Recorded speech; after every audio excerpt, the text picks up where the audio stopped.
Hey everyone, welcome back to Crypto Cash. Thank you very much for joining me here. I hope you're having a fantastic day. Let's take another look here at Dog Whiff, see what's going on.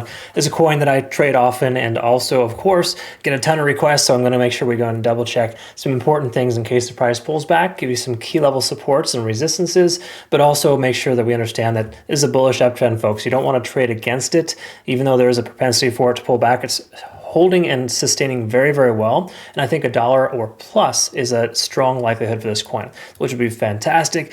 I like that $1 mark here for us. So let's take a look at the backend data, kind of see what's going on, double check some important stuff here, specifically open interest and liquidation delta. In the meantime, make sure you hit that like button, comment below if you get a chance.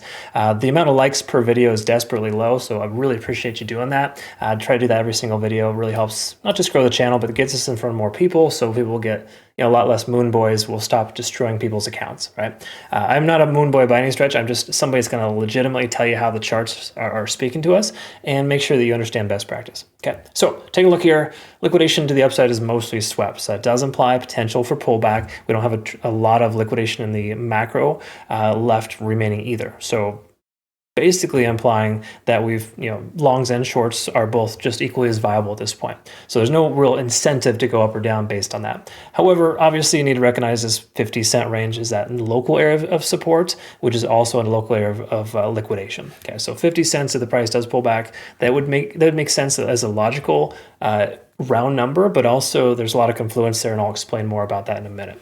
Liquidation delta is super high.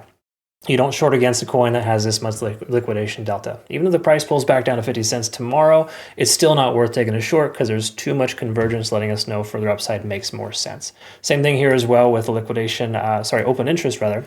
There's a lot of support between 56 and 63 cents, reinforcing the likelihood of 50 cents is very low, okay? So as a worst case scenario, I think 50 cents is on the cards, but as a better case scenario, that 56 to 58, this 0.5, 0.382 retracement area, that makes the more sense. Okay, so I do think we're going to see something more along the lines of this versus anything lower. Okay, so just a kind of an overall overview there, but just to touch on it too, so you understand, a lot of moving averages, a lot of support, local high working as a potentially new low. 48 to 52 cents is that solid little range below the price action that, if hit, is more likely than not going to work as a strong support. So if there's a 54 or a 50 cent potential price point here for this coin, I'm going to consider taking along in those two areas. Okay, so taking a look here at the daily time frame, this kind of shows us that our average percentile range is overextended, and most coins are exuding this here that are super high.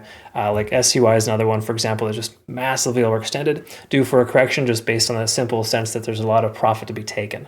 That's kind of what that's telling us. It's a massive overextension, specifically on the larger time frames, and those are more likely to follow through.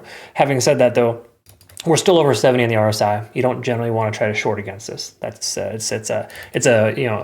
generally speaking, the odds are against you if you're going to try to take a short right now, okay?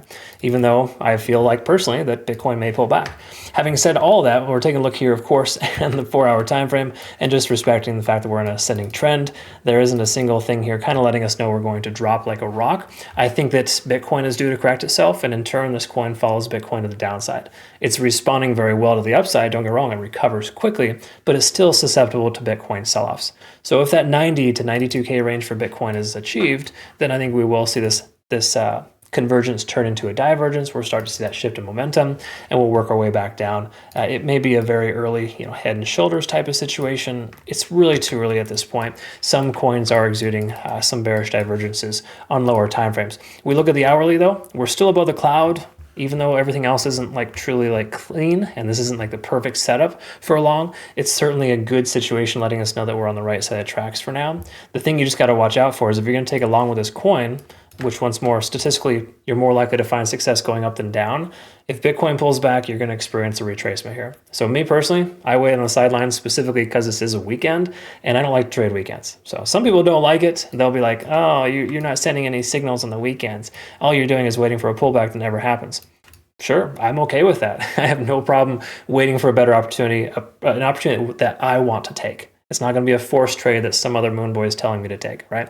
So just throwing it out there. I know Moon Boy's had a lot of success this last week, but if you shoot enough or you attempt to so many times, you're eventually going to be successful, right?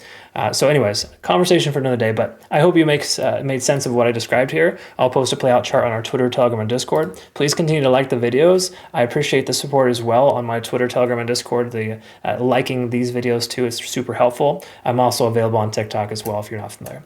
I hope you have a good one though, folks. Thanks again so much for your time. We'll see you in the next one. Take care.